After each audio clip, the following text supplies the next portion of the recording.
Welcome into the Press Row Show, the #1 rated pregame, intermission, and postgame show this side of the Mississippi, south of the Arctic Circle, north of the equator, west of the 51st state, Greenland, south of the 52nd state, Canada, and somehow, despite the fact that we are, is it 56 games now into the season? Intern Andrew is still adjusting cameras. So the camera's not straight on. You guys can see it at home. We can see it here. And who came up here? Intern Andrew's mom. Yeah. She's here. Deirdre's here. We need her to, put her son in a headlock. I don't know. What is going on over there? I don't know. Ones and twos? I don't know why you're blaming intern Andrew. Because he set the camera up. I understand that. And so here's the thing. So he accidentally put... Also, it's not focused. He accidentally put your mic cord, right, into a different slot on the board. So we have 4 mic slots. Normally your mic's in mic 1, and he accidentally put yours in mic 3, right? We figured it out because for a second we couldn't understand why it was wrong. Then we figured it out. I was like, okay, well, look, we're about to start, so you'll be mic 3. But no. You needed to have your mic in slot 1. I needed to be able to hear. You needed to be in slot 1 because just you're because I'm #1, baby. I'm the straw like that that. stirs the drink. You're like that. And it took us a few minutes to get started on the show, and we'd have poor Adam Kimmelman sitting here to my left. Thank God he's here. If there's a couples counselor watching, I can hand you out a couple of email addresses. You'll be well compensated, I'm sure. Nothing makes me quite as happy as seeing Adam Kimmelman at Flyers games. An absolute mensch of the cinch, and perhaps... I like that. Perhaps. Was good.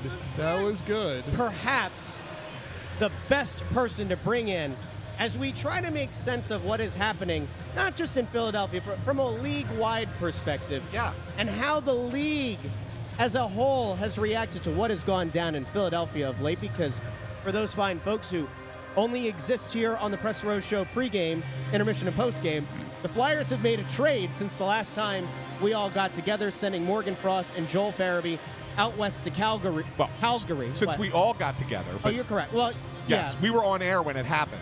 The whole thing didn't go You through, weren't though, here. by postgame. I had Did most it? of the deal You have to by remember, then. I was dead. I had the flu. Yeah, you as woke did my poor children. You texted us. This is the best part about it. We get home, Adam. It's like almost midnight, and Russ goes, "I just woke up to this trade." As did the rest of us. I woke up in a cold sweat, as I imagine Morgan Frost and Joel Farabee did at that point. But Adam, the decision to send those two off very clearly signals that this team is not. I mean, despite the fact that Danny had previously said the players are going to decide, meaning if they're kind of gunning for that playoff spot, see where the chips fall where they may. This to me is very clearly a sign that they know that they're much closer to a lottery team than a playoff team. What was your interpretation when you saw the deal go down? Well, I think what it says to me is that they realized, in their mind at least, they had gone as far as they thought they could go with these players. When you look at what they have coming behind them, guys they want to get more ice time for, potentially open roster spaces for, these were guys that they, in their mind, agree or disagree, had maximized their potential. Morgan Frost, you had seen the best of what you were going to see from him. Same with Joel Farabee. Whatever opinions that the fan base has, the opinion of management clearly was these two guys were not going to be part of our future moving forward. Let's make some decisions now. Bringing in Andrei Kuzmenko, who was in the last year of his contract, sort of at the same money as Joel Farabee was. Farabee had 3 years beyond this on his contract, so you've saved yourself $15 million or so on the cap over the next, 3+ seasons. Morgan Frost was a restricted free agent. You were going to have to give him a new contract, and that was going to be far costlier than what Jacob Pelletier, the other player coming back from Calgary, is going to make. He also is an RFA with arbitration rights, I believe, but his number will be far smaller than whatever Morgan Frost's number would have been on his next contract. So they determined that having the extra roster spots and having maybe a little bit more salary cap flexibility was more important to them at this point than moving forward with two players who, as I said, clearly they did not feel were part of their future, moving forward into, the 26-27 season, which is what they've sort of targeted as their time to get back into contention. Yeah, I guess to ask this question, and we've discussed this on the podcast on Tuesday, but, and I understand the reasoning for the trade, right? I'm not saying it. Danny had good reason for this, Sure. right? To clear out that cap space. It's a good thing.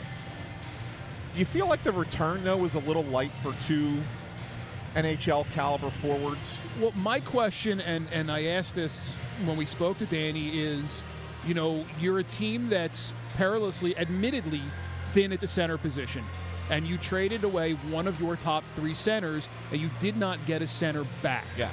So how does that make you a better team than you were prior to the trade? For whatever you think of Morgan Frost, he was still one of the top 3 centers on this Philadelphia Flyers team at the time he was traded. So to me, that's really if you're looking at the quote-unquote what's the return, I think that's a big question as to why, what's the plan moving forward through the middle, because Ryan Poehling, questionable for his return at whatever point this season. They've expressed that they like Scott Lawton better on the wing. Yeah. He can play both. He's done well at both. But I think the thought process seems to be we like him more on the wing. So that leaves you with Noah Cates, Sean Couturier, and, for now, Rodrigo Abels, I guess, as your top 3 centers.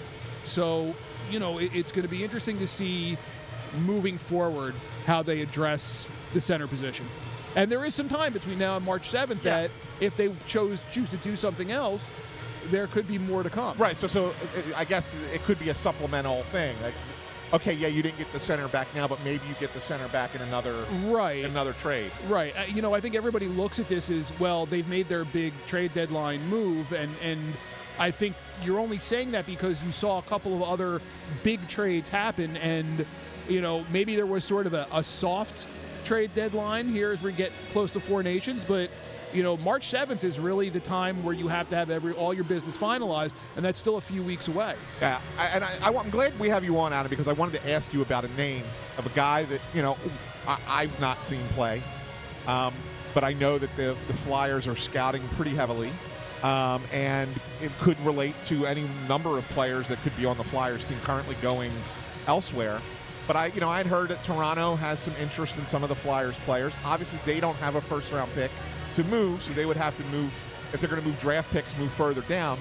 But I had heard that the Flyers might be interested in Fraser Minten. What can you tell us about Fraser Minten? He's a very exciting young player who's done well at the junior level. He was a high scorer in the Western Hockey League. He's kind of trying to establish himself. He's riding that train between the American League and the NHL right now. It's hard to judge a high-end offensive talent when they're playing for the Toronto Maple Leafs, because you're fighting for oxygen with Austin Matthews and William Nylander and John Tavares and Matthew Knees and Mitch Marner, and there's not a lot of high-end, high-leverage offensive opportunities, not a lot of power play time.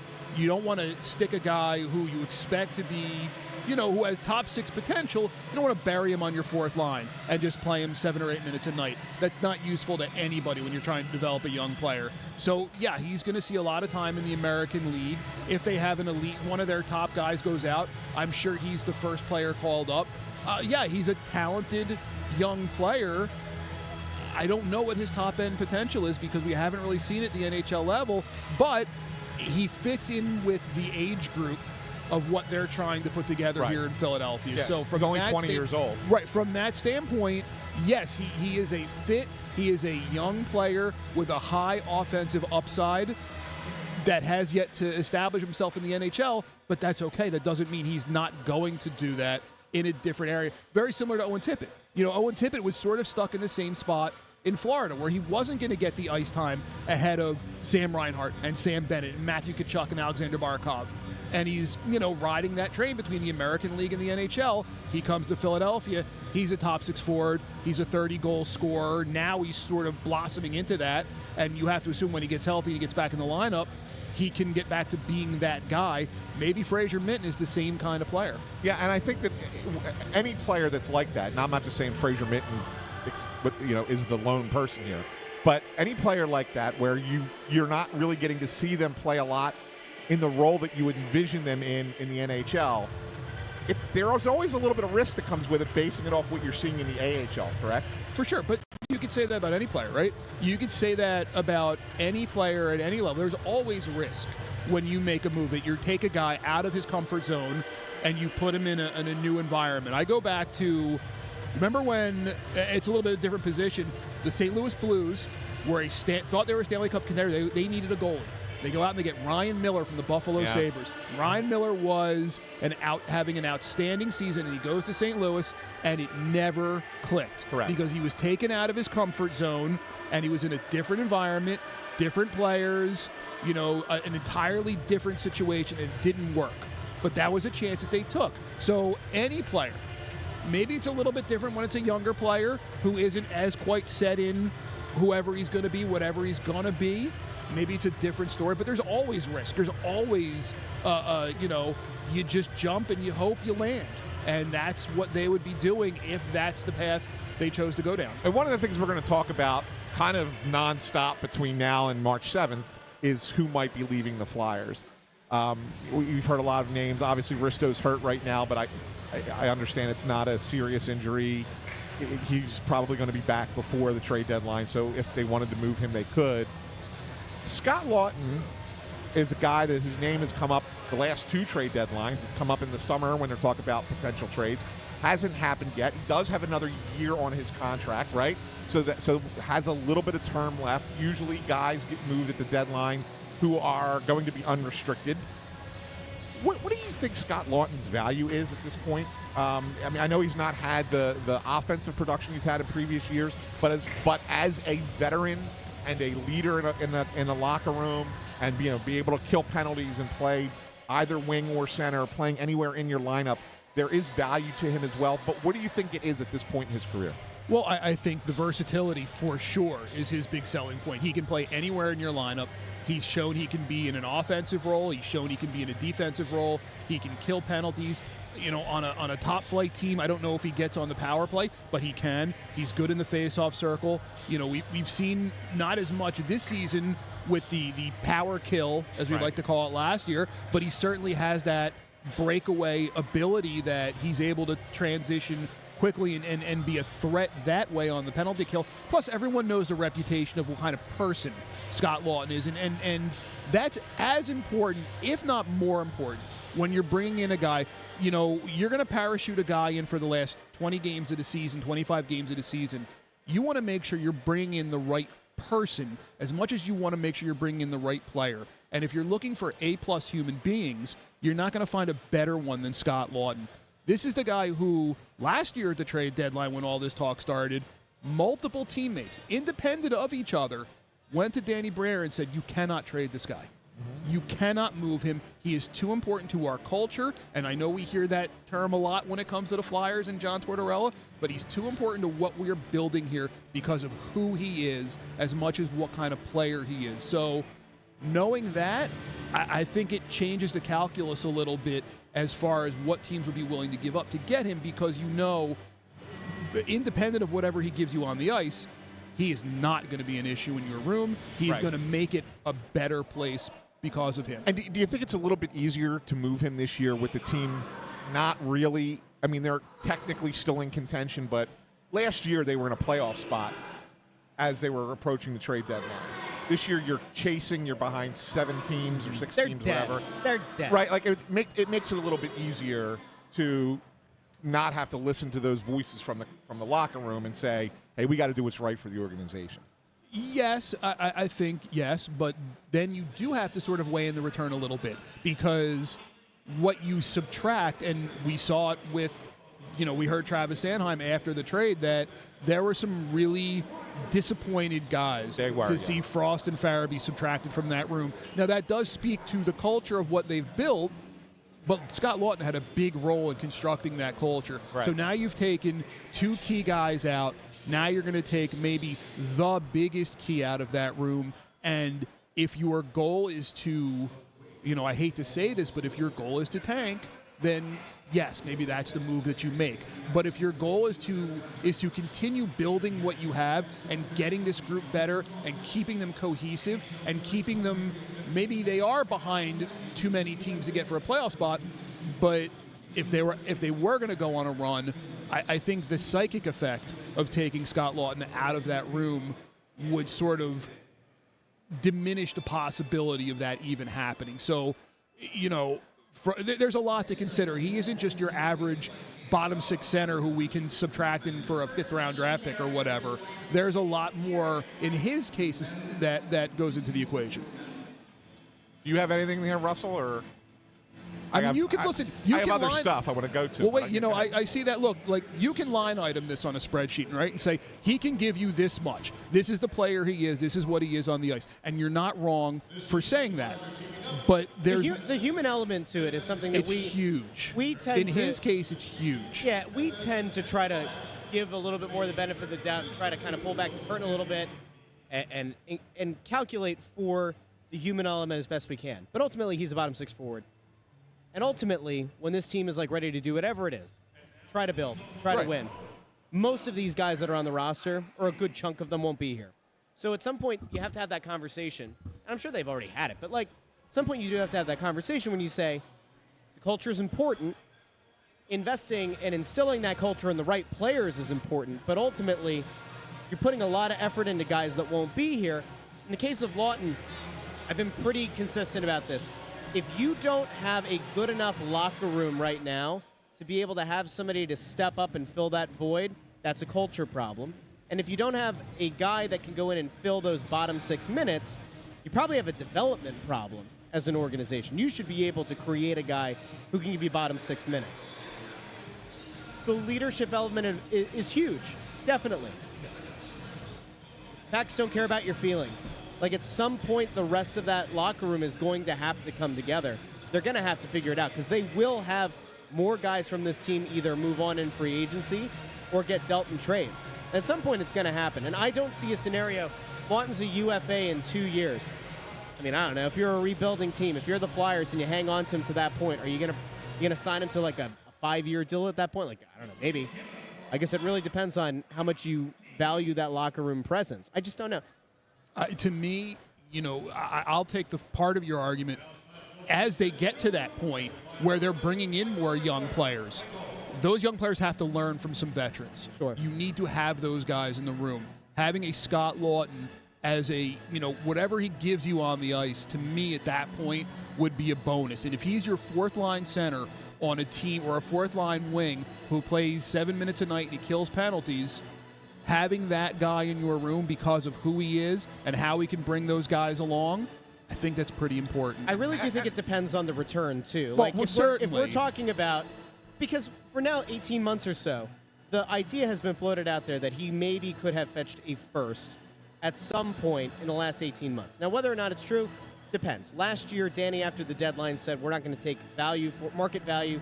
We would only take above market value, which is kind of funny because, again, bottom 6 forward. Leader, yes, but bottom 6 forward. If they don't have a first-round pick on the table, like let's say the scenario that Ant's talking about, what's the kid's name? Minton. Fraser Minton, yeah. If it's a matter of, hey, that guy might have high upside, do you take that?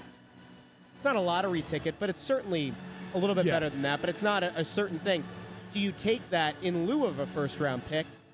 From my vantage point, I say rebuild-wise, yeah. Like, you want to take as many shots as you can for a young guy, but if it's a 3rd or a 4th-round pick, then no, you don't. So you don't make here's a question, and it's a question for you, Russ, more than it is for Adam. Sure. But I think both of you can weigh in. If you find ways, if you're Danny Briere, and you find ways to get all these assets, and look, he's got 7 picks in the first 2 rounds already. You're probably going to get something if you trade Ristolainen. You're probably going to get something in those upper 2 rounds as well. At some point, do you sit there and go, we've been able to accrue a ton of these assets without taking that leader and that culture out of the locker room?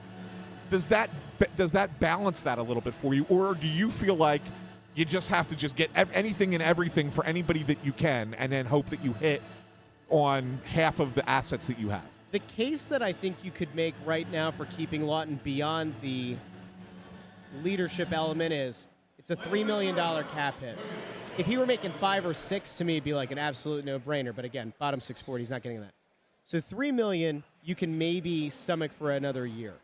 Again, it depends on the return. Like, to me, I like the idea of a change of scenery guy or a potentially high upside prospect, and I say that that is probably still more worth it from my vantage point. When it comes to draft capital for this draft, I'm satiated. Like, I feel nice and full and warm and fuzzy in my tum-tum. I don't think that they're going to make 7 picks in this draft. I do think that ultimately they're going to package some of that together to go get another player or potentially move up in the first round, and maybe you get a mid-first-round pick with some of that capital.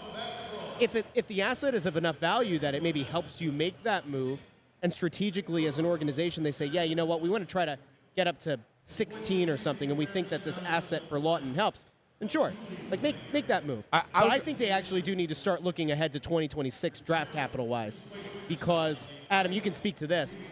It seems like more and more scouts, more and more pundits are starting to kind of pan this draft. It was originally looked at as a strong one, but now we're hearing a lot more about there are good players at the very top, and then there's a very big group of Before you answer, because we did get, and I was going to ask this question. Russ did ask it. He thought of it himself. But Tom also, we just had a super chat from Tom. Thank you very much, Tom. Asking about is deeper draft in 25 or 26. Also, do we think we get another first in 26? And I think that if you trade Ristolainen for a first-round pick, it very well could be in 2026 as opposed to 2025. Yeah. But I'll ask you, Russ is right. I mean, for the longest time, we were told. What was that part you just said? Well, no, for the longest time we were told the 25 draft was better than the 24 draft. Mm-hmm. And now all of a sudden everybody's coming out saying, well, maybe this draft isn't as good. You're a guy who got to see a lot of these young players. Yeah. You went to the camps. You went to World Junior. What is your assessment on this? Well, my assessment is the top of the draft it's 4 guys. For me, there's 4 guys who kind of stand up and above, maybe 3 guys that stand up and above from the group. It's Michael Misa, the center up in Saginaw, who very reminiscent of John Tavares. Matthew Schaefer, the defenseman from Erie in the Ontario League, who unfortunately is going to be out for about another 6 weeks or so with a broken collarbone at World Juniors. An elite offensive defenseman, and I guess I'll give it a little bit of a pop now. We're getting ready to do our first mock draft at .com, and there's a chance I'm probably going to have him at number 1, Matthew Schaefer. Yeah, he's that good. He's that dynamic a defenseman, maybe the most dynamic defenseman to come through the draft since Cal McCarr. Wow. So, yeah, there's a lot, and he's bigger, and he's probably a little bit stronger at this point than McCarr was at the same age. So just an excellent player, and unfortunately you can't see him until he comes back from the broken collarbone at the World Juniors. But you've got those 2 guys. You've got James Hagens, the center at Boston, and I'm going to mistake this because I always get Boston College and BU confused. It doesn't matter. It's Boston. Boston stinks. But you know where he is. You'll find him. Yeah. He is an elite offensive center. The comp seems to be Jack Hughes. So those are the 3 guys. And then Porter Martone, the jumbo-size power forward. He only gets knocked down a smidge because you've got 2 centers and a number 1 defenseman, and Martone's a winger. But he is, talent-wise, right on par with those guys. Big, nasty, snarly, and smart. If you like Corey Perry, if you like Matthew Tkachuk, those are the guys you're seeing when you watch Porter Martone, who at 17 is already the captain of his team in Brampton in the Ontario League. Now, of those 4 guys, all right, the obvious next thing is that fans are going to want to see whoever that is. Mm-hmm. Like, and if the Flyers are, going to probably need a little bit of lottery luck, but if they were to move up and have a shot at any of these guys, do you think any of them will play in the NHL as rookies, or do you think that they'll stay 18-year-olds? As 18-year-olds, or do you think they'll probably stay down for a year? I think I would say Martone because of his size and strength, because he's already 6'3" and close to 200 pounds. From a physical development standpoint, he's got a shot. Probably better served by 1 more year as a junior hockey player. Okay. Hagens, that's a good question. 2 years of college hockey seems to be the dividing line for a lot of these guys, and he's a true 18-year-old freshman. So it seems like you kind of chart the guys who did 2 years of NCAA hockey versus the guys who did 1 year or less, and there's a real development advantage to guys staying for 2 years. Misa, from a maturity standpoint, probably has the head for the game to play, but again, could do well with another year. Schaefer, defenseman, always let him stay and develop. So could they play in the NHL from a talent standpoint? For sure, especially Schaefer, because you watch him, he skates like you dream about. Like I saw him. I've seen him on tape. I've seen him live. I've seen him at World Juniors. I saw him at the OHL USA, CHL USA Prospects Challenge. He was the best player on the ice. I don't know if I've ever heard you this effusive about with praise. Well, for a we prospect. also had him on our NHL Draft Class podcast, and then you meet the kid, and as good a player as he is just as good a person. Funny, very smart, very self-deprecating, a lot of fun. He is a fun kid on the ice. He's a fun kid off the ice. Everyone I've talked to about him loves him. So what about the rest of the first round? Because, like, the Flyers have 3 first-round picks. Right. And then they have 4 second-round picks, right? So they're going to have a lot of picks in those first 60 picks. What's the talent? You don't have to give me names or anything, but what is your assessment of the talent once it starts to get a little bit later in the first round and into the second? I hesitate to use the word drop-off, but there is a plateau from first 3 or 4, depending on where you want to put Martone, with two franchise centers and a number 1 defenseman. There is a drop-off from 5 down to, you could say 25 almost. Wow. So good players, talented players, guys who will help you win at forward, defense, and even a goalie. There's a goalie at least one goalie who's going to go in the first round. Joshua Ravensbergen plays for Prince Albert in the Western Hockey League. Yeah, he's a guy who probably should have been on Canada's World Junior team, to be honest. But that's a whole other argument for a different day. But there is certainly are guys who will help you. Are they, are you going to find the next Leon Draisaitl at number 10 in the draft, number 12 in the draft, the next Connor McDavid? Most likely no. But are you going to find a guy who can help you and be a huge part of what you're building as far as a championship team? 100%. The one of the real wild cards in this draft is a player by the name of Roger McQueen, 6'5", 200-pound forward from Brandon in the Western League. Hasn't played a game since October because of some physical issues. But when he's number 5 or number 6 in Central Scouting's midterm rankings. So there's a reason for that when you even haven't seen the guy play. Now, if you watch him on tape, you understand why he is where he is in the rankings, but you got to get him on the ice. So he might be the most interesting player in this year's draft solely because teams are really going to have to do their homework on him. But when you look at the physical tools, he's a top 10 player, might even be a top 5 player. Is there any chance that he could slide to the back end of the first round, or do you think that there will be a team at, like, I don't know, say 18 that says, yeah, you know what, it's worth a risk? I think it's going to be a team with maybe multiple first-round picks that is willing to take a chance and that is willing to roll the dice. That, look, we watched it last year with Caden Lindstrom, who missed, I think, the last 4 months of the season. Still went number 4 to Columbus. Again, you watch him before the injury, you know why he went number 4. He is a talented, big, strong center who's going to be, if he gets healthy, he's going to have a really nice NHL career. But it's a chance you have to take because now it's been more than a year since he's played a game, and we don't know when he's going to get on the ice. I think teams are going to be very, very careful with how they assess Roger McQueen after watching, with Caden Lindstrom a year ago as a cautionary tale. Last question I want to get from you, back to the NHL before we wrap this up, Adam. And you've given us some great insight. I think the fans are really going to appreciate this episode. We haven't seen the Caps in a minute here at the Wells Fargo Center.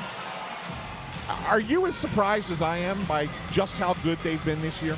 100%. It's off the charts surprise. They turned over a third of their roster from last season. Goalie, defensive forward. And the guys they brought in to a man have all either matched or exceeded expectations. You look at Logan Thompson, the goalie, just played well enough to sign a 6-year contract and has earned every cent of it. He's not going to play tonight. We're going to see Charlie Lindgren tonight, but he has been great. Matt Roy, the defenseman, has been solid. Pierre-Luc Dubois has sort of resurrected himself as a third-line center for Washington. Andrew Mangiapane has been a really solid bottom 6 forward for them.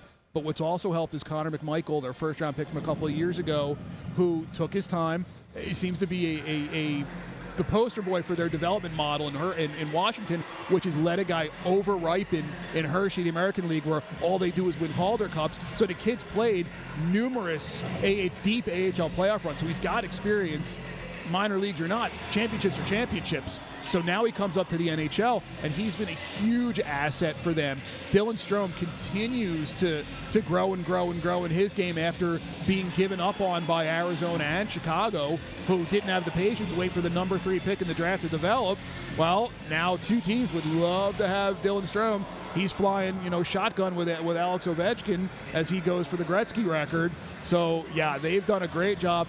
And the coach, I think, has done a masterful job, Spencer Carberry. Yeah, in my mind, he's coach of the year. I think it's going to come down between him and if Columbus can hold on and stay in or close to a playoff spot, I think you look at the job Dean Evason's done there. Yeah. But absolutely, Spencer Carberry, he will be, I feel comfortable saying he will be a finalist for the Jack Adams. For sure. Do you think Ovi gets it this year? I hope so. As So do I. The hockey fan in me, yes, I hope so. Because it would be during a meaningful game. Correct. As opposed to October of next year. Yes, and it would allow us to fully, show off our coverage at NHL.com, which I'm gonna 100% in the bag for. Absolutely, Adam Kimmelman from NHL.com. What a great guest you were tonight, as always. I always feel like we learned something. But you were really gave the viewers a real lesson on the draft and stuff. So good stuff. Entertaining and educating. That's my goal. That's what you do all the time. What a guy!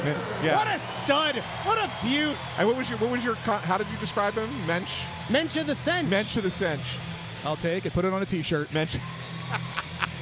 Adam Kimmelman, thank you very much for being on the show with us tonight. Thanks, guys. My pleasure. Good stuff from Adam. What a guy. Yeah, he's awesome. He's awesome. I mean, I always learn something when he's on. Now, we all know the bar on that is low with me, but still, the level of insight there on the prospects especially, too. Like, that's something that you typically have to, access behind a paywall, but not with Adam Kimmelman and not with NHL. No, and I love talking to him about the prospects because he goes and actually sees them. Yes. NHL.com sends him to those junior tournaments, those showcase tournaments, those workout camps for young players. Like, so he actually gets to see these kids at age 16, 17, 18 years old that we watch video, if that in some instances, and we get to see just the highlights. He's actually getting them watch them. Well, he talks to a lot of the people that work with these guys as well, which gives you the full picture. All right, we're almost out of time. Hey, Bundy. Hi, guys. Bundissimo, time for predictions this evening. Would you like to get us started? Flyers are in a tough spot, I feel, tonight. I'm going to go 5-2 Capitals. Yeah, I was close to that. I have 5. I actually think the Flyers are going to score only because you're getting Charlie Lindgren in net as opposed to Logan Thompson. So I'm going to go 5-3, but I think the Caps win at 5-3. I'm going to go a little bit lower scoring. I'm going to take the Capitals to win 4-1. Okay. At the risk of sounding like I'm just copying you, I also had 5-3 Capitals in my head. I hate that I'm doing it. This is 2 games in a row we've done this. We actually got the score right in Utah, but we both picked the Flyers. We both the wrong team. I know Kyle Adams. I didn't actually see your score. I just threw out 5-2 Caps.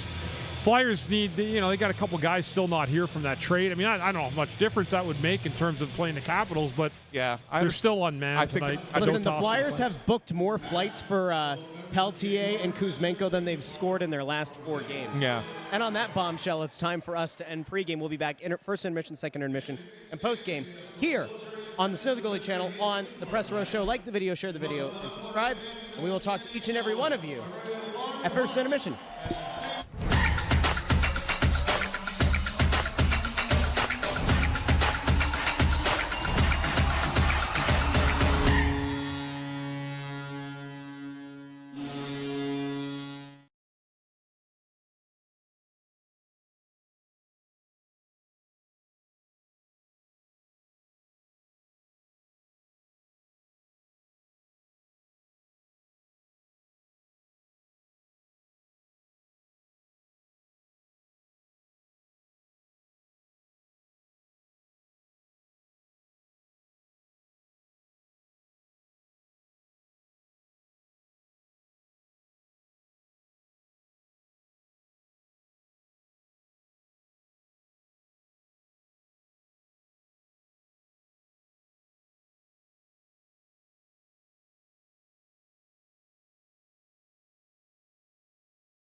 Welcome into the Press Row Show, the #1 rated pregame, intermission, and postgame show at the side of the Mississippi, south of the Arctic Circle, north of the equator, west of the 51st state, Greenland, south of the 52nd state, Canada, north of the Panama Canal.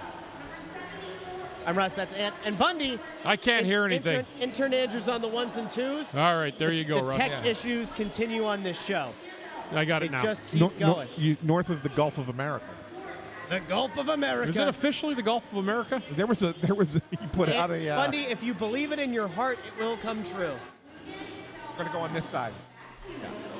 Yeah. We have some guests coming on, Russ. But before Russ, you want to? Yeah, we'll break down the period. We'll break down the first period here, after we do the guests because All right, they're right here. And on that bombshell, I'm going to head out. Yeah, we'll just let them come in here. There's a Snyder hockey event coming up here tomorrow night at the Wells Fargo Center. That Bundy's going to get back on the skates again. I'm back. My annual game for the annual game is being played tomorrow night. We've got a lot of people playing it. Mark Recchi, Scott Hartnell, Kimmo Timonen. We'll get into that in a minute as we bring our guests on. Come on. I got to pull up the deets. See ya. You want to sit here? I'm gonna hop off. You guys can. Russ is moving things around as usual.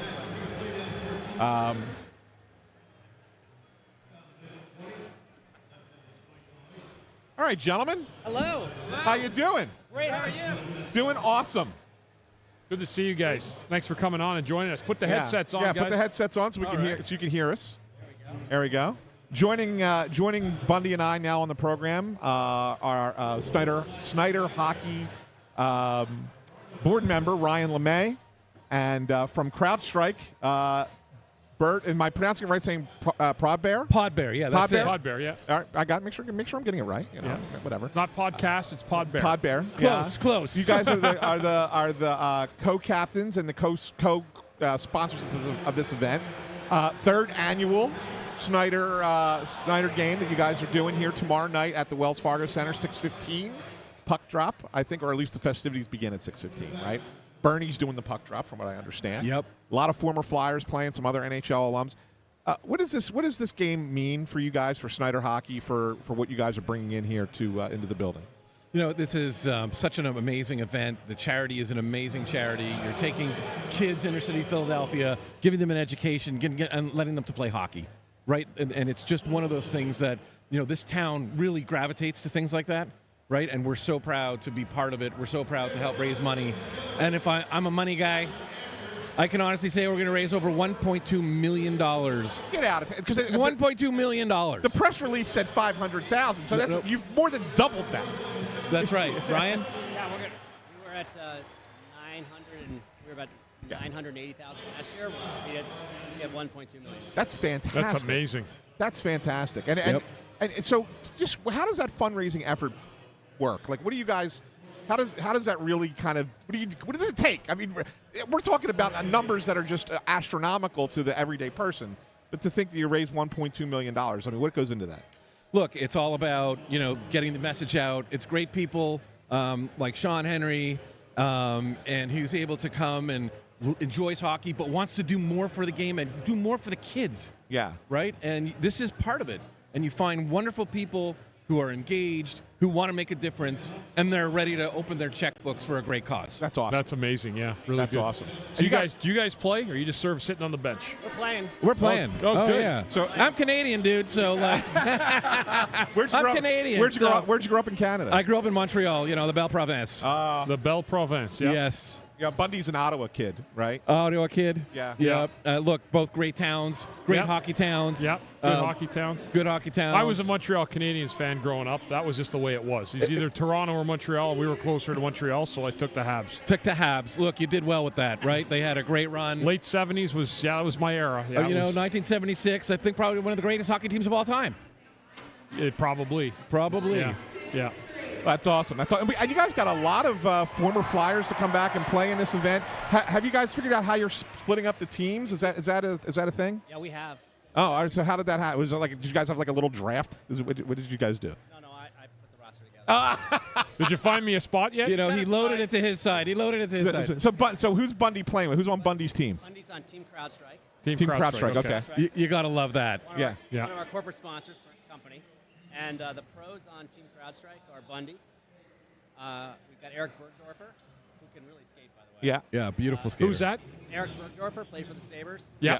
and is like 32 years old. Yeah. So Okay. can really play. Yeah. Eric Nystrom, Yep. Stefan Matteau, Yep. Matteau. Matteau. Yes. Pierre Turgeon.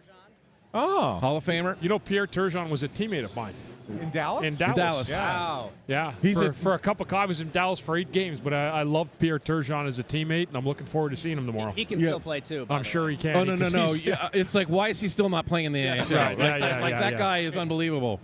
He was actually so good last year that Markow was pretty annoyed. Yeah. That's great. That's great. Who else is on that we roster? got Greg Squires, and Craig Ninehouse, and Riley Cote. Oh, all right. Okay. Good. All right, Bundy. You got a Well, good I got shafted away from my Flyers guys, but But now you can take advantage of that. You know all their weaknesses. yeah, I'm not. Yeah, I got bumped off the Flyers alumni roster. That's what it sure appears like to me. So Hey, I'm taking you, dude. I want you with me. I got you. A You were Canadian, a bumped- Habs Well, I fan. have Riley too, right? You were- So I you got were- Riley. Admittedly, you were a late addition to the crew. I have to I say. was. Yeah, I was late edition. That's yeah. awesome. That's By the awesome. way, Riley is all in. Yeah, Riley, he's another guy who's one of the best men's league players you'll ever see. Yeah. Oh, by the way, he's OG. He was Yeah, on the he's- initial roster, a few years ago. Yeah. We've done this 3 times, and Riley's done all 3. That's awesome. Good That's stuff, awesome. guys. And then on Team Snyder, Yeah. done a lot of Flyer recruiting. We got Kimo Timonen, Yeah. Mark Howe, Yeah. Todd Fedoruk, Okay. Johnny Leclerc, Scott Hartnell, Yeah. Patrick Sharp, and Sharpie. Mark Recchi. Sharpie's in great. Dude, that seems like a Sharpie's in loaded great- squad. I'm Sharpie's just in great saying, shape. that Sharpie's in seems like a great shape. loaded squad. When they played the alumni game, the anniversary game, was that last year or 2 years ago? Yeah. Sharpie like was skating circles around everybody. Like he was in really good shape. Well, I'm going to tell Sharp he's got to cover Pierre Turgeon. There you go. That's what That'll it be a is. good matchup. That'll be a good matchup. Yeah, it good. will. Good. Jets. Thanks. Last year they played together, Oh, did they? and it was still a tie. We've done this twice before. We had tied the first year, we tied last year. Well, is the tie an automatic thing? No. No. Okay, all right. There's a cup now. We have a cup. Oh, No, so, there's- so that means this year you guys have to have like a tie-breaking event. We're going to have to. We had overtime last year. I think we're gonna. Shootout. Shoot. I think we're gonna do a shootout. And if you do a shootout, I want Bundy taking a shot. Yeah. And I want it on video so we can play What are it we? here on the What podcast. are we playing, guys? love 320 minutes 3:15. 3:15. We could change it to 20. running time. No. no. Oh, by the way, I was really hoping you'd say, yeah, it's running time. Eddie Hospodar's the ref, and he said he'll take bribes. Yeah. Okay. Oh, that's All good. right. That box Well, score's doing I that. look forward to it, guys, and I'll see you there tomorrow on quarter great. after By the way, I 5, forgot, we got- 6:30 puck drop. We got a bunch of coaches, too. I forgot. Oh, yeah, mention the coaches. Yeah. Go ahead, Coaches, go ahead. yeah. Joe, yeah. Joe Watson's coaching one team, Jimmy Watson the other, and then our assistant coaches are going to be Brian Boucher, Dougie Crosman, Uh-huh. Bernie Perrant, and Paul Holmgren. That's awesome. That's awesome. Quite the crew. Yes, that's going to be a loud bench with Joe and Jimmy running the teams. They're hilarious, by the way. They're hilarious. They're absolutely- unbelievable. They're good guys. Tremendous guys. Great guys. Well, gents, thanks for stopping guys. by. Hope Thanks it's a for having us. hope it's a great event. And just from me to you, just incredible job. Thank you. Yeah, guys, well $1.2 million well done. is unbelievable. I know you guys are going to be presenting a portion of that in the check tomorrow. Yep. Yeah, that's great. That's awesome. Couldn't do it without the pros. Yeah. That's all, just good stuff. Good stuff. Thank you both. Thank you, Guys, thank very you, much. fellas. We'll see you tomorrow. See Look you forward tomorrow. to it. Let's get You them. too. Crowd strike. Let's Yes. get them. I Team love Crowd it. Strike, Bundy. Team Crowd Yeah. Strike. I love that. What colors are Crowd Strike, by the way? It's red and white. Red and white. It's like Team Canada. Yeah. Yep. Okay. All The right, team good enough. can. I like. Good call. Yeah, see that? Yeah, I love that. But trying to help you out. there, mostly bud. red. Mostly red. But it's okay. That's all right. That's all right. All good. Guys, thank you so Thanks for much. stopping See you by. tomorrow. Appreciate you stopping by. Yeah. Take good- care, guys. Good stuff. Really good stuff. Yeah. See you tomorrow. Awesome. Well, let's get back. We're gonna as we do all this, as we get them guys off and we get Russ back. Russ is eating tubular meats over there. It's gonna be it'll be a fun night. I'm gonna get out. That's why I said 15-minute stop time periods. That's great. That means that my legs will hopefully hold up tomorrow. Up. Yeah. I'm not looking. The only guy that scares me on the other team is Patrick Sharp. Yeah. That's no one else does. Yeah. Hartnell doesn't care enough. Leclerc can't skate anyway. Yeah. It's true. He couldn't skate when he played. You're very welcome. Yeah. See you tomorrow. Good stuff. That's really good stuff. All right. So Russ, I don't know if you heard that, No. but Bundy he's playing in that alumni game tomorrow. Yeah. They didn't put him on the Flyers alumni team. What? He's on the other team Yeah. I'm The on man has played more games than any defenseman. than any defenseman in the history of the Philadelphia Flyers, and he's not on the Flyers. Are they sending you a message, Bundy? What's going on? Bundy. I here? was a late late ad. Late ad, so him so- and Riley Cote are on the non-Flyers team. crowd strike. You know, they're treating you guys like media, you and Riley. Yeah. That's A right. couple of guys with podcasts. That's what it is. Yeah, that's what it is. The anti-podcast. Yeah, that's You guys awesome. go play for CrowdStrike. Good stuff. But let's get back to the game. Hold on. Oh, go ahead. I have to do this. Yeah. Did you see what I just ate? Yeah, it looked like a tubular meat, was it? Oh, it was not a tubular Oh, meat. no. What was it? I don't know if it's a new vendor. Mike, the organist, thinks that it's a new vendor, but over in the press box, Yeah. they have meatball sandwiches. Really? And they're not like crappy meatballs. They're not quite your Nona's meatballs. Yeah. They're certainly not what Maria or Nancy would put together. Right. But they're pretty darn good meatballs. And I looked at my app, about the calories, Yeah. and I had eaten 840 calories today. And I said, you know what? I think I'm going to go eat a little bit in the press box. I mean, That's good. Good I'll for tell you what. Russell. Kudos to the Flyers PR team this year. Stepped the up food their offerings, game. cookies every game. This might be why Russ added some weight. Thank God for the flu. I lost 6 pounds. I think you know who was I should get partially the flu more responsible for that. often. I believe is Allie Samuelson, Allie's a saint. Shell's daughter. I had a good day today, too. You want to know what I did today? What'd you do? You had a good poop? I cut an extra hole in my belt. Get out. Yes. Did you use a screwdriver? Did you I use... used a steak knife. whole- I just took the end of the steak knife, just kept turning it till the hole went through. But I got an extra inch on my belt buckle because I've been losing weight. My daughter's getting married, I said, in June. I don't want to look like a fat galumpy sitting on the altar there, like waiting with her. So I don't look that bad, but I want to trim down. But anyway, I thought that was a pretty big moment for me today. It was a You bit- said it's you good. added an inch. To some people, that's a lot. Thank you. All right, real quick. We have to rush through some things here. Yeah, Russell. sorry about We have that, like yeah. we have 5 minutes left in the intermission. Sure. We got to get to intern Andrew's stat. We got to talk about the period. 1-1 after one. It was kind of a little bit of a feel them out period for much of the period. A lot of whistles. Yeah, a lot of whistles. I actually thought that the one line that really stood out, obviously, Mishkov gets the goal, but Couturier's line. I thought Coots and Mishkov and I guess it was Richard that was on the other wing with them, really looked good at pretty much every time they went out there. Yeah, they did. And Mishkov got behind the defense 3 times. He ended up scoring once, but he could have easily had 3 goals in that period. He was Yeah. on the doorstep for each and every one of them. Finally scored on the 3rd chance. He was cherry picking, but that's okay. Well, so the play, I don't know if a lot of people saw it, but Sanheim turns the puck Turned it over, yep. in his own zone, but then makes a nice play to get it back. Like he blocked it, like he blocked a shot attempt, brought it back and finds Mishkov cherry picking on the breakaway. So, credit Sanheim for he makes a mistake, but he rectifies it by getting the pass out to Mishkov. But then coming the other way, it was off of, I believe, an Emil Andre turnover in the neutral zone, and then the Caps just had a great play that leads to an Ovechkin goal.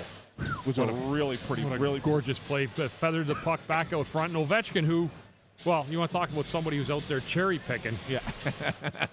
He'd be the king of it. But you know what? He slid in late. Ovechkin on the doorstep, and he feathered a beautiful, he's a right-handed shot coming in on the same side. It was the same side one-timer right up over top of Fedotov, and Yeah. that was a hell of a goal. I mean, that was real. You can tell why that guy's going to break Wayne Gretzky's goal-scoring Yep, record. 16 goals away from breaking the record, which He won't get there tonight, but he might get close. yeah, it's getting close. Oh, there's the Eagles chant. There it is. You asked for it. There it is. Got it out of the way during intermission. Oh, no, that's the second one of the night, I think. All right, well, we got to go to intern Andrew for his stat of the night. If you want to pull him up there, Russell. Hello, everybody. Did your guys, your headphones start working again? It's okay right now. okay. I gotta do like a technological overhaul during All the right. second period. 'Cause You there's do a lot it, going kid. wrong. Okay, so how about this? Yeah. Alex Ovechkin the other day scored his 25th goal of this season, his 19th season of having 25 goals or more. That's second all-time in the NHL. The only player that's done it 20 times is Gordie Howe. Yeah. With that goal that just happened in the first period, Yeah. he's now on a 4-game goal streak. That's the 34th 4-game goal streak of his career. He's now tied with Lemieux for most all-time in NHL history. The only other guy that's gotten at least 30 is Gretzky. And the last piece of information, this information was given, I found it before the goal, but coming into tonight when he was only 17 goals away from breaking Gretzky's record, he's now 16. At the rate that he's scoring, 0.68 goals per games played for Ovechkin this year, which means, Anthony, you alluded to it in pregame, you were hoping that it was going to be this season, so it would be a meaningful game. Yeah. At the rate he's going this season, he's projected to break it April 10th, which is a home game against the Carolina Hurricanes this Wow. year. So he's got if he keeps up this pace. Yeah. I still think it's happening next year I hope it happens because this the year. games are going to get tighter. They It's are. going to get harder to score. You're right about that. And so let's see what happens. But I'm thinking it's going to happen in the first 5 games of next year. Yeah, but it would be something if it was this year. It would be Especially- something no one expected. I don't. Especially for seeding and everything, could have actual ramifications. Yeah, be good. Second intermission, when we do Intern Andrew trivia, we got to bring. There's a couple of fans here at the game who came up here. They're wearing Intern Andrew sweatshirts. Yes. I swear, Russ. You know you've arrived when. And we got to bring them on camera during second intermission so that we see. Is it time for us to create Intern Andrew shirts on shop.snowthegoalie.com? Think people would buy them I don't know. These people probably would. if it was designed the right Become way? quite a popular commodity. Yeah, He has. yeah. He's made himself a useful idiot. We almost got to pull the prospect Just patch kidding. off him. You Just just have to. get it out I of just it. want to see a pair of glasses with like a bunch of cords like flying around Yeah. all over the place. That seems like a shot. I didn't know. I was here early. I didn't know the Flyers drafted Forsberg.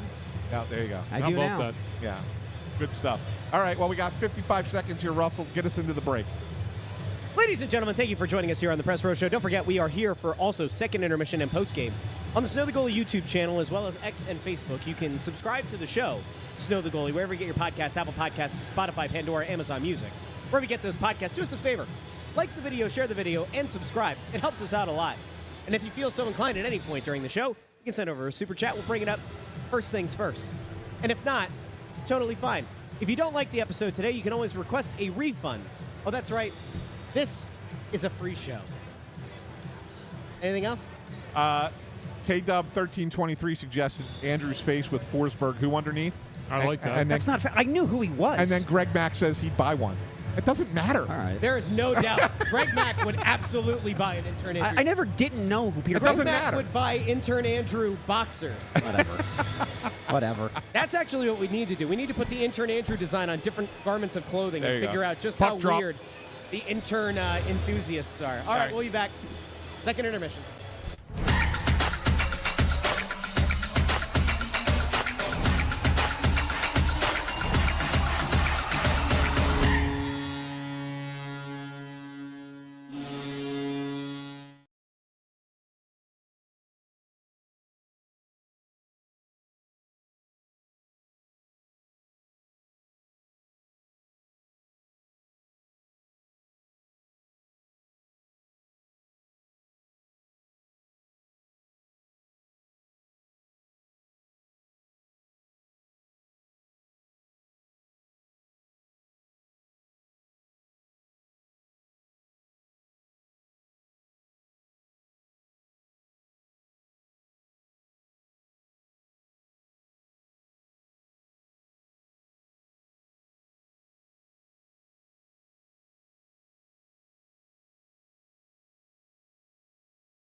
the Press Row Show, the number one rated pregame intermission postgame show on the side of the Mississippi, south of the Arctic Circle, north of the equator, west of the 51st state, Greenland, south of the 52nd state, Canada, and north of the Panama Canal. That's right. I'm Russ. Bundy's here. Intern Andrew on the ones and twos. Donde está Anthony? Anthony was here. Anthony was here. He will be back. Anthony is on a digging mission right now. Fact-finding, one might say. A fact-finding mission, perhaps with some Flyers management. So we'll see if we can get an update on that. If not, we'll at least have the information, whatever Anthony's getting, and we'll pass it on if we can. Are we prepared to announce that the Flyers have made yet another trade? No. Do we believe that a trade could be in the works? You never know. You never know. In this business, kid, you kidding me? Anything could happen.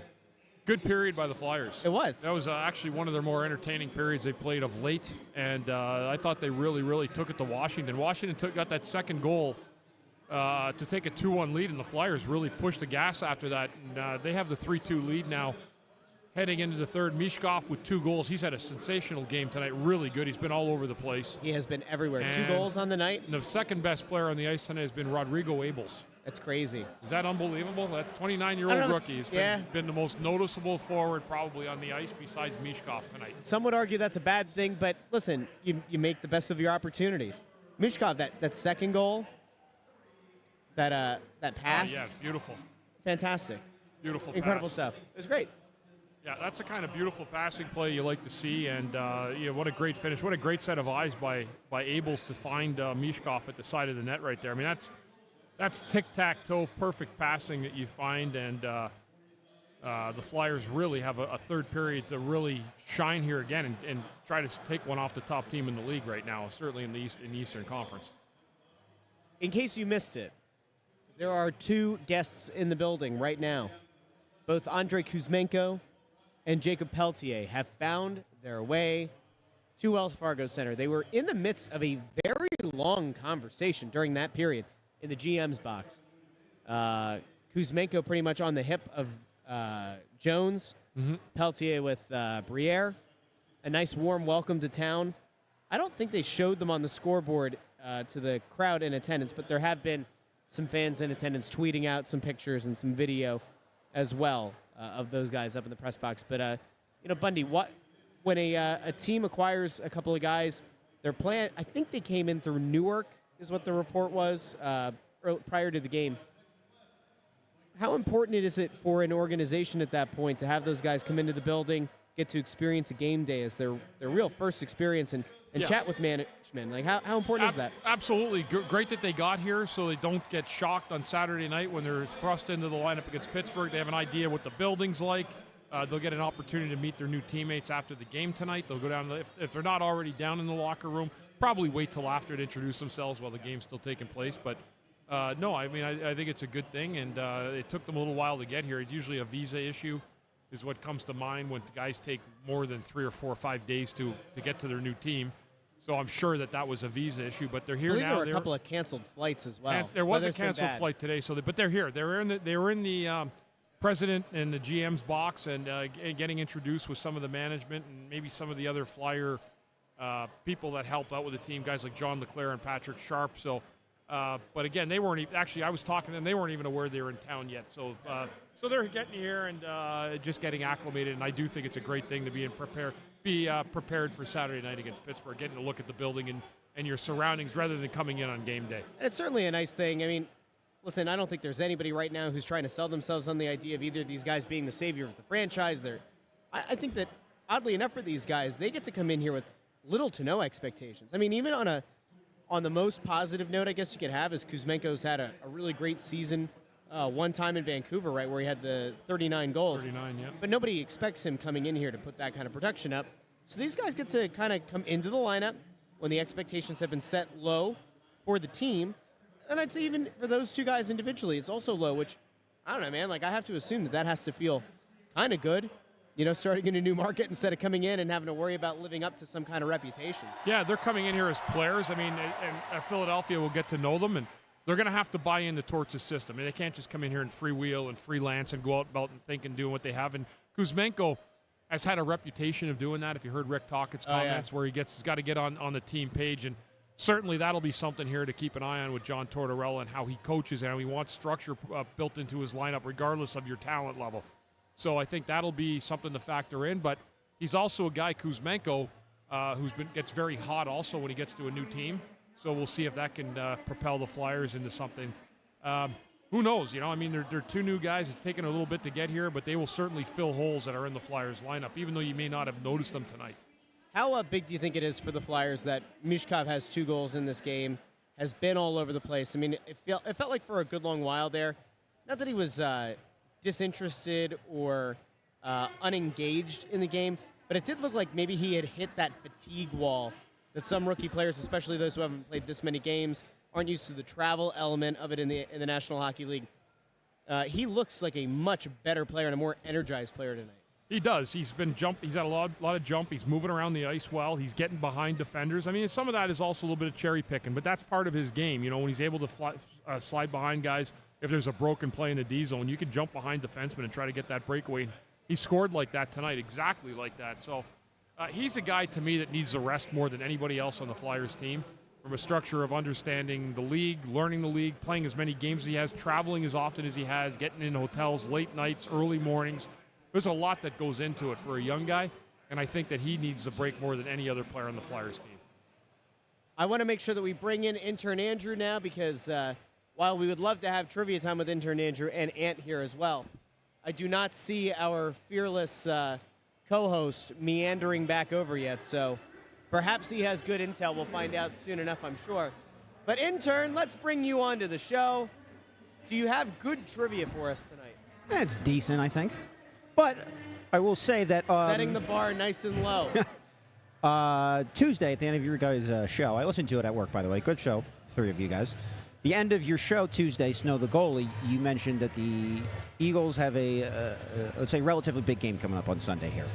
That's what we've been told. Doesn't get any bigger. Told, yeah. So trying to speak some good things into existence for the Birds here. Hearing them that well.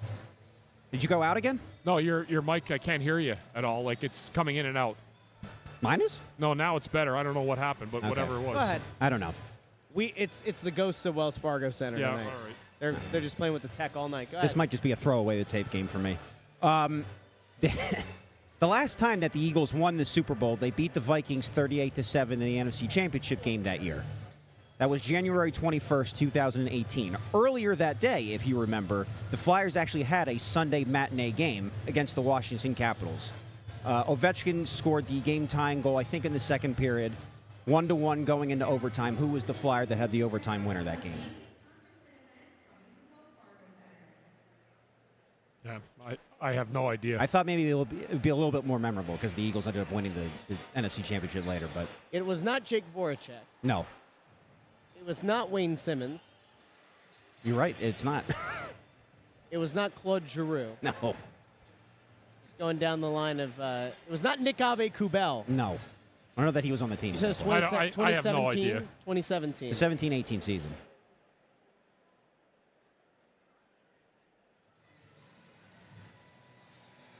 It was not Herman Rubtsov. No. Were you on TV still at that point? Derm. 17-18? I can't. I really, honestly, I can't hear you. He said 2017, 2018. 2017, 2018 season. I don't know who it is. It's Travis Konechny. Why couldn't we have a hint? Well, you said half the roster already. Who was it? Konechny. Konechny. Yeah. Okay. I don't know why you can hear me though.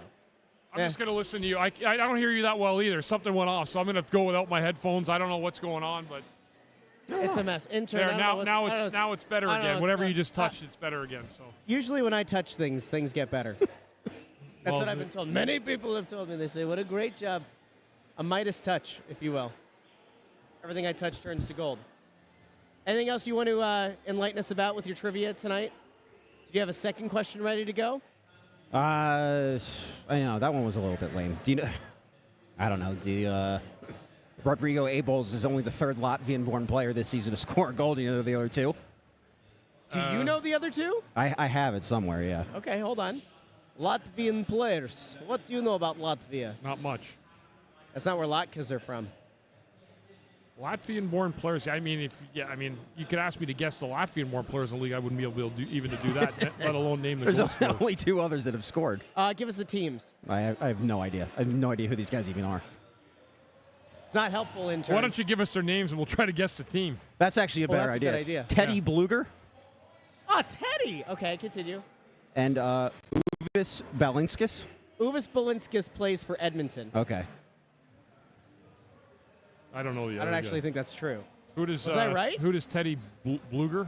Bruger? Was I right about Uvis Balinskis playing for Edmonton? Do you actually know that, or are you just guessing? No, I was guessing, Ah. and then you made it sound like I was right. No, I have no idea. For God's sake. The intern, look at this. A mini stick, look at this. No. Oh, look at that. It's the beer stick. Oh, man, he's going for it. It's Come here, bring it over. Let me get a picture of that. Holy shamoly. He just chugged the beer stick. This man just chugged an entire beer stick in front of the Snow the Goalie set. And for that, he gets a roaring round of applause. Roaring round of applause. I got a good job, my friend. That's next level stuff. Go Birds! That's. He's doing a shimmy. You see We got the get guy an just Eagles, an E. I just chugged the beer out of a stick. You can't hear? Oh, right, forgot. Yeah, there we go. Yeah, welcome back. Thanks. Well done. Appreciate it. Well done. The guy chugged an entire beer stick That was awesome. and then started. What? Oh, For Max Delente. the Pardon My Take producer. Oh, yeah. Okay. Good enough. I love it. Doing it for Maxie. Thanks, brother. How was about good. that? All right. Bundy remembers those days. Uvis Balinskis plays for the Panthers, and Hit Teddy that- Bluger plays for the. Hit that wire again there. Yeah, I'm trying to get on camera. I mean, I know I'm kind of off to the side, but That it's any because of better? Andrew. Any I better, can't hear. Bundy? I can't hear Welcome to anything. my world. Thanks. Well, Russ keeps touching the wire, so every I time he was trying touches to it, help Bundy because Bundy's gotten messed up. You know. it's all right. It's all good. All right, intern, we're gonna get rid of you. We love you. Bye. Okay. Did we do trivia? Yeah, you Yeah, missed it. we already did. Did you bring on the fans? No, with you want to bring him over now? the intern Andrew sweatshirts? I guess go get them too. Yeah. Go get them. Hey, Ant, you skipped out on 15 minutes of the intermission show. I didn't miss anything. You better have come back here for something. I got nothing for you right now. We'll What talk. the We'll talk hell? off the air. Come on back here. This is awesome. You guys got Flyers. to slide in. Come here. What in the world? Check this out. What are we Come on seeing? in more. Come on in more. All right, Andrew, what do we got going on? Tell us what we got going on here, Beth. Sorry. Yeah. I can't get in. There you go. There Intern Andrew. There you're in. All right, Andrew, take us through this. Why are these folks wearing intern Andrew sweatshirts? Why are they wearing those sweatshirts? Because they love me. So that is, That's a good enough reason. yeah. Ryan, my friend from Penn State, and that's Oh, this my is sister. the Ryan from Penn State. Yes, And that's your sister, right? that is my sister, Kaylin. Yeah. So I love the fact that you guys are wearing the intern Andrew shirts, but do you not feel like slightly embarrassed that you're wearing the intern Andrew shirts? Well, Ryan asked me if I wore it through the Philly airport, and I said no. I put it on when I got here. You didn't want to show me off? If we go into the archives, I was the first one who started intern Andrew, so I'm very proud that it became a thing. That is true. He put it in the comments my first game. So we were there we go. we were thinking about getting a T-shirt made to put in shop.snowthegolly.com. Bundy? Yeah, I like it. The suggestion was, because intern Andrew didn't know that Peter Forsberg was drafted by the Flyers, just a picture of him saying Forsberg who, and then put that on shop. That's what you think that would sell? I'd The buy it. silence is deafening. He said he'd buy it. I'd buy it. Kayla, did you get it too? I buy it. All right, that's at least two. Two. So we've sold two already, We'll and get the Greg entire- Mack is three. The I mean, to me, entire it's worth Henry it. family, honorary Henry family member Greg Mack. Yeah, I think we do it. All right. I think we do it. Do we need, because like Justin Bieber has the Beliebers, what do we name my fan group, do you think? Because I was thinking like the Fandrews. Would that work? Jeez. Well, guys, I'm glad that you guys got on camera for this. Do you feel a little bit embarrassed that the whole world is seeing you wearing intern Andrew sweatshirts? We love intern Andrew. Thank you, Kaylin. Go Birds. We love them too. Go Birds. Thanks, guys. Appreciate you coming on. Thanks, guys. Well, you're loved. That's it. There you go. It's love right there. Did we lose Russ? Like, what happened there? The camera's. No, well, no, because he hasn't taken Andrew's camera off yet. Once he takes Andrew's camera off, I'm now just- we're good. All right, there we go. He legitimately looked at us and said, "How about the Fandrews?" I think it would work. The Fandrews. Andrews. Yeah. That's got a nice ring to it. I love it. I love it. Interns, incels. Yeah. No? No. No? But I'll give you a little update, Russ, for where I was and what was going on off air. See, but that's like a tease to the Well, I people. can't because there's things I can't say, All right? right, I'll break the news. The Flyers. And let's get back to the game. Yeah. You lagged out there for a second. Yeah. All right, we have a good hockey game. We going do. on. And now, Bundy, I usually ask you what the Flyers have to do well in the first 5 minutes of the third period. What would be the one thing that you would tell Matvei Mishkov to keep an eye on and to do in this third period? Because he's been all over the ice for the first 2 periods, what do you tell him to go out and do in this third period? Keep doing what you're doing, but be careful of the poaching because you don't want to poach in a one-goal game in the third period. So be more assertive defensively, be in position, but don't take your foot off the gas when there's an opportunity offensively. Go to the net, get the puck to the net somehow, but in the D zone, be present for your teammates because that's where the game, where Washington flourishes. They like playing the game between the hash marks. They're a big, strong team, and the Flyers need to mitigate their offensive chances this period. They get out of here off the home ice with a humongous win that not one of us saw coming tonight. That's, I think, what the formula is for the Flyers. We'll see how it goes. We will be back post-game on the Snow the Goalie YouTube, Facebook, and X channels. If you haven't done so already, like the video, share the video, and subscribe. And don't forget to subscribe to the Snow the Goalie podcast on Apple Podcasts, Spotify, Pandora, Amazon Music, wherever you get your podcasts. We tend to drop the post-game show from the Press Row Show in there. We also drop the weekly show. It's Gentlemen. We've now done multiple Tuesdays in a row. Good for us. Yeah, let's see if we can get a streak going of actually doing it in the studio, though. We're at 3 weeks in a row on a Tuesday. Every other week in the Every studio. other week in the studio. That's not bad. Nobody can say we don't do our main show, even though we do this show 3-4 times, sometimes a week, depending on what the schedule is like. But it's been good to get back in that studio. And you know what's even better? Getting into the third period. We'll talk to all of you post-game. We'll see if the Flyers can hang on. Talk soon.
Welcome into the Press Row Show, the #1 rated pregame, intermission, and postgame show this side of the Mississippi, south of the Arctic Circle, north of the equator, west of the 51st state, Greenland, and south of the 52nd state, Canada, and also north of the Panama Canal, and the Gulf of America, as some call it. Russ, Ant, Bundy. Ant will be joining us shortly. He's finishing up a story for the Associated Press.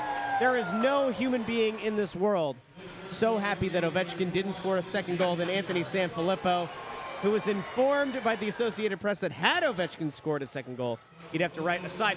Here's our guy who drank the entire beer stick. Come on, chug, oh, he's not chug, doing it again. chug, He's chug, doing it again. chug, Intern, chug, quick, get up and change chug, the camera, chug, quick. chug, chug. Go quick before he's done. Chug, chug go, along. Go, turn the camera, intern.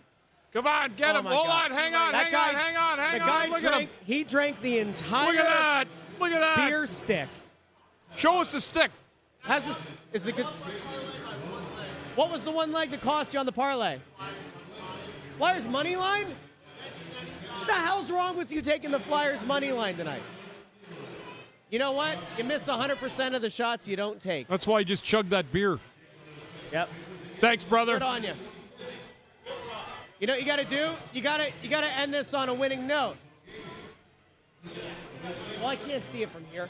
Intern, bring his phone over here. I got to read off the parlay. This is what the exit looks like, everybody, just so you guys know. You actually get a look now at what the exit looks like every night. So it was Ovechkin to score a goal, Mishkov to score a goal. Both of those happened. Over 5.5 goals. Yep. Flyers money line. That's the killer. Yeah, but he didn't lose Plus anything on it because they 2,200 were. odds. That could have been a beaut. That's a nice payout. You turn that money around.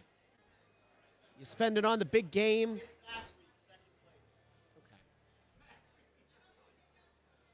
There he goes. He's got a nice Kelly Green Eagles hoodie on. That man, he's going to have himself a good weekend. Eagles by double digits, as we've been saying now. Well, I've been saying. Many people are saying. Double digits by the Eagles, huh? 38-27. I said it on Tuesday. Oh, okay. I I might said actually- 30-23. I might even double down on it. I might even go a little bit harder on the Eagles side. Jalen Carter, by the way, had missed a couple of practices with illness. Apparently was a full participant today. Oh, good. The flu ain't stopping Jalen Carter. No. You just that's a big man, big arms. That's a lot of IVs. Get that man fluids. That's what I say. Anyway, you know who's going to need fluids after tonight's game, Bundy? Matvei Mishkov.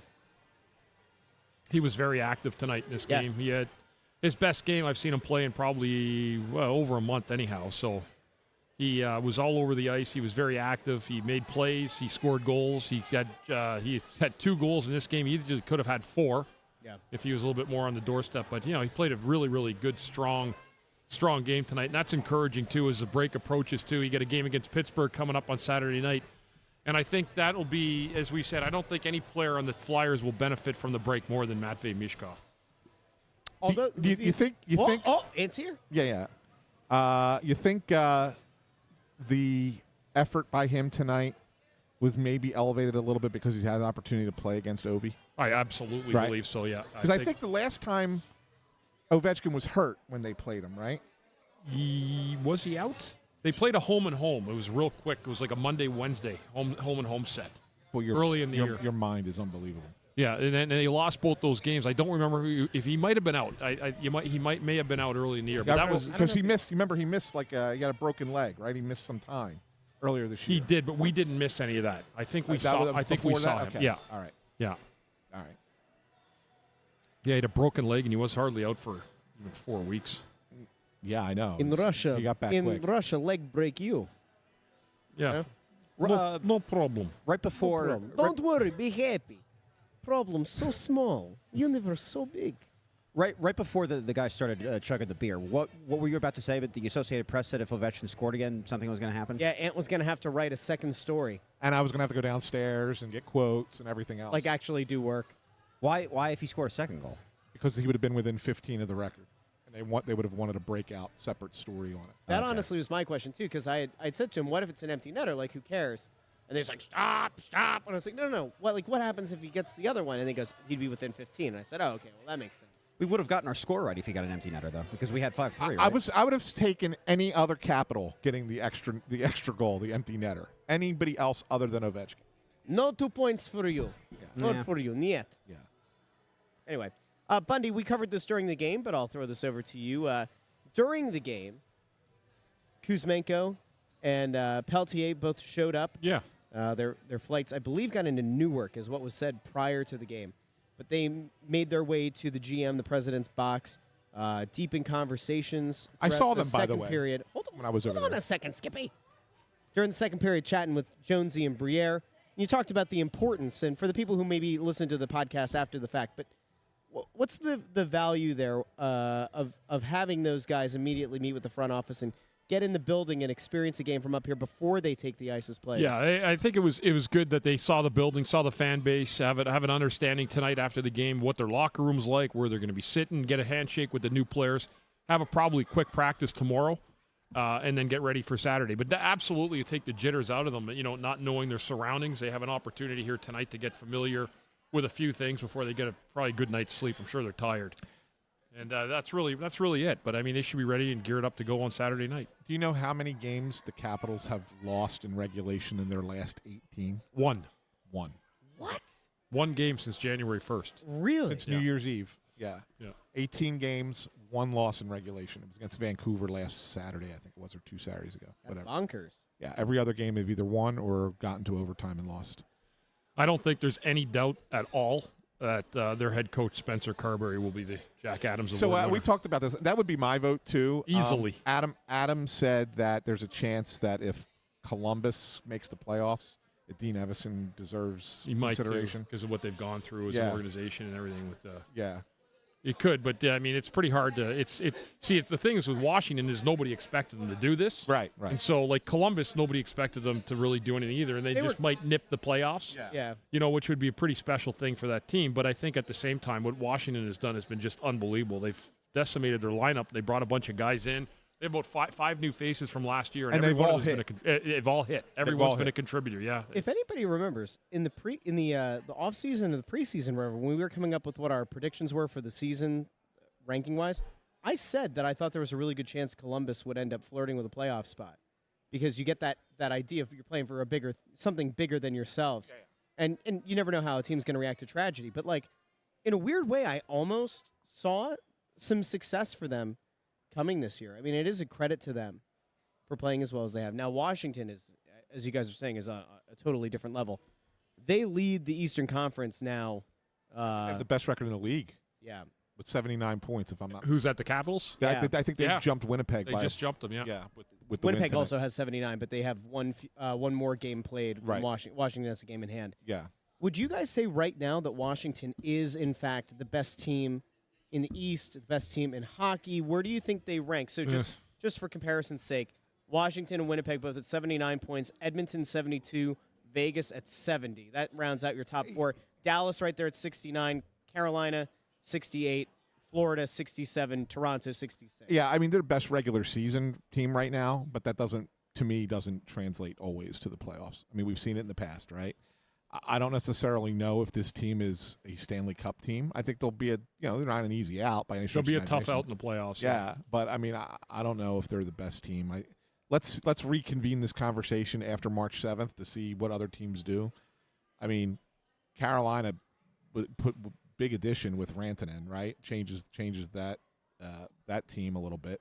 I still think if Toronto gets one or two pieces, they could be a very, very dangerous team with Chief as the coach there. Yep.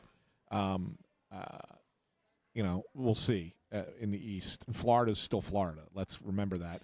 And I don't think Tampa Bay's a pushover either. I think Tampa Bay's better than people think and better than their record. And out West, I mean, Vegas, Bundy, right? Dallas. Edmonton. The other? L.A. LA's a I think they're a little young right now. I think that they're a team that a year from now could be one of the best teams. And Edmonton, in the league. of course. Yeah, of course, Edmonton. So Winnipeg, they're another team that needs to prove something in the playoffs because this is 2 years in a row that they've had this great regular season, and then they weren't quite up to snuff in the postseason. So we'll see what happens there. Joe over on X says, have cap space now. Big splashes could be 2026.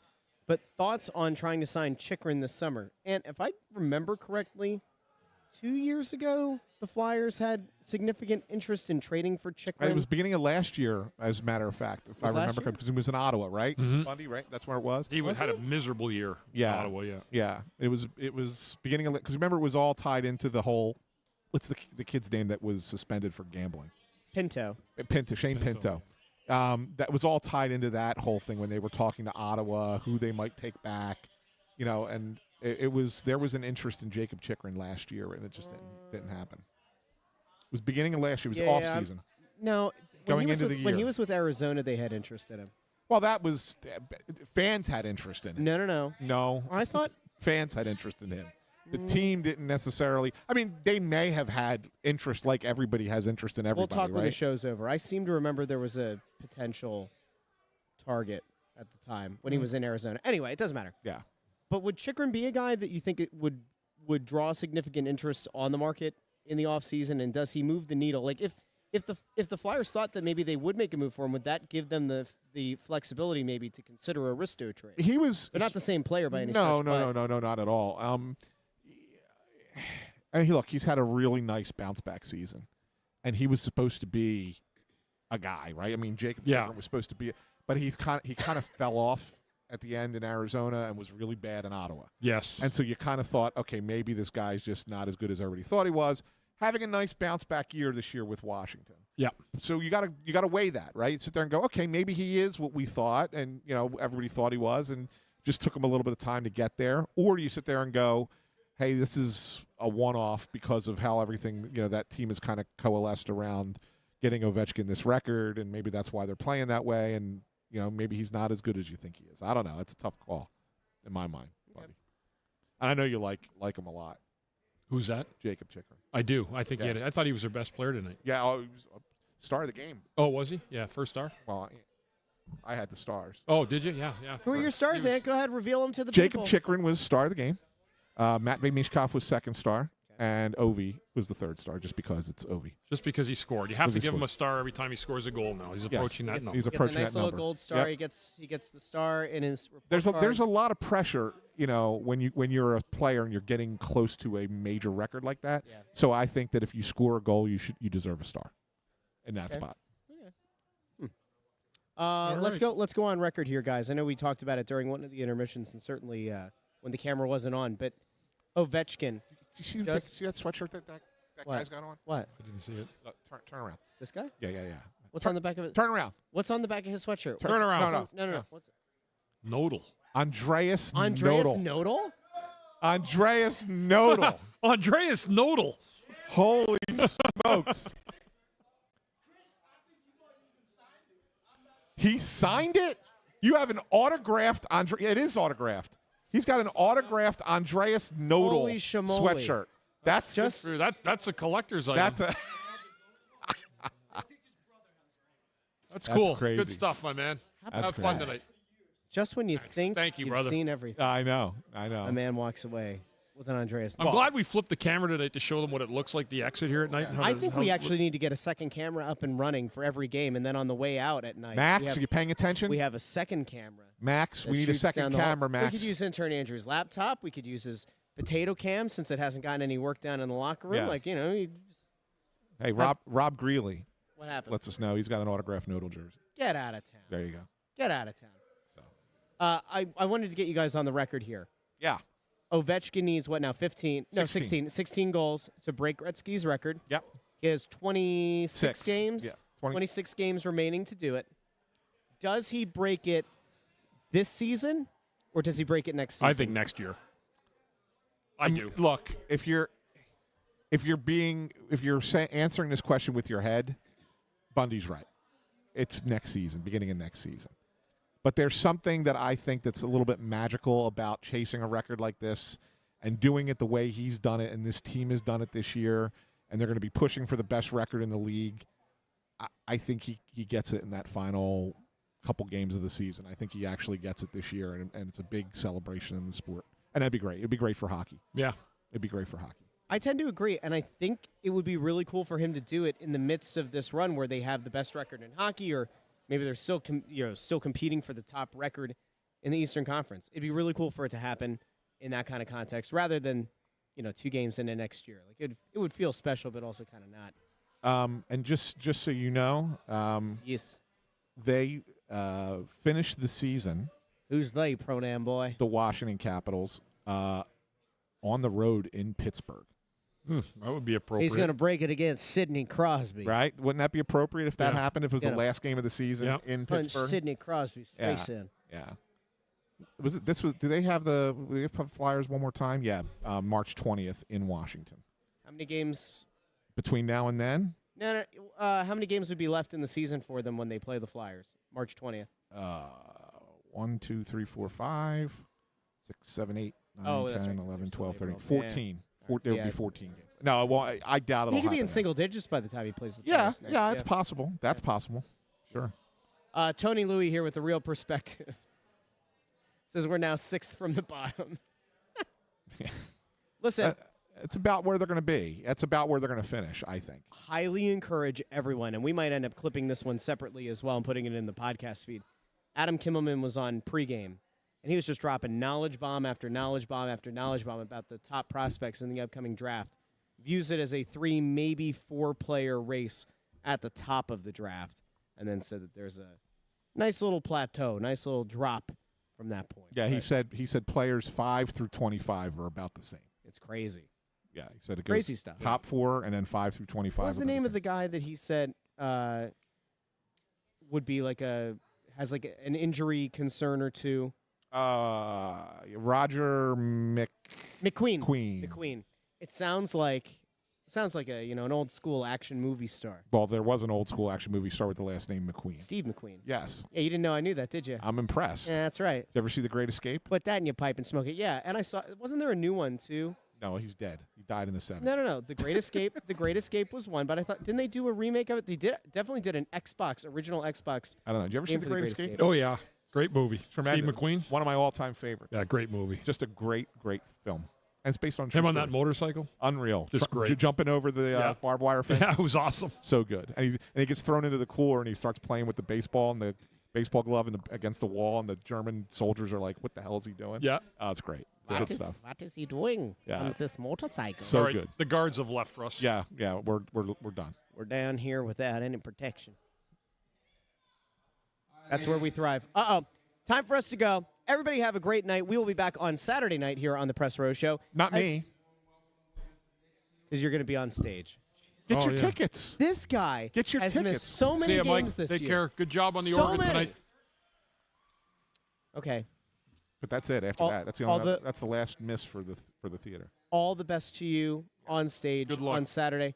Bundy, we assume that Kuzmenko and Peltier will be in the lineup, I have to believe. think they will They be. will be. Yeah, they'll be So- in the lineup on Saturday. Something to look forward to. Everybody have a great night. And Bundy, good luck on the ice Thanks, tomorrow. buddy. Hopefully I'll be able to play on Friday night and not feel like I just got whacked over the head with a 2x4. So I show up here Saturday. I will be sore, but I will be ready to go. Sounds good. Thank you to Bundy. Thank you to Ant. Yep. Thank you to intern Andrew. Join me tomorrow morning at 8:30 on the Russ Joy Show. We're going to break down the Eagles-Chiefs Super Bowl. Eagles are going to win double digits. You heard it here first. Have a great night, everybody. Have a good night. Go Birds!